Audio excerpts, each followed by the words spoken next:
सारी एक्टिविटी हुई है, क्या कहते हैं इस पे? एक्टिविटी तो नहीं कहेंगे जी, उसको एक गैर कानूनी काम किया उन्होंने इंतहाई। हमारे ऑफिस पे धावा बोला है और डकैती करके गए हैं पुलिस वाले, FIA वाले और बाकी जो दीगर एजेंसीज़ के अफराद थे। डकैती की उन्होंने वहाँ पे, हमारे जो डॉक्यूमेंट्स हैं वहाँ से वो चोरी किए हैं।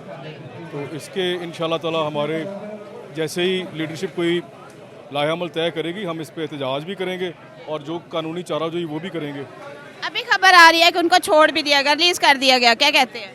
मेरे पास तो अभी तक ऐसी कोई इतला नहीं है जी। हमारे पार्टी के चेयरमैन गौहर अली साहब और हमारे सेक्रेटरी इंफॉर्मेशन रऊफ़ हसन साहब, इन दोनों को गिरफ़्तार किया गया।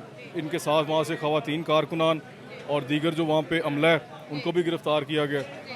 इसकी पुरज़ोर मज़म्मत भी करते हैं। सुना है कि आप लोगों का कुछ रिकॉर्ड भी ले जा चुके हैं, इस पे क्या कहते हैं, वापस मिलेगा? जी बिल्कुल, हमारे जो एफिडेविट्स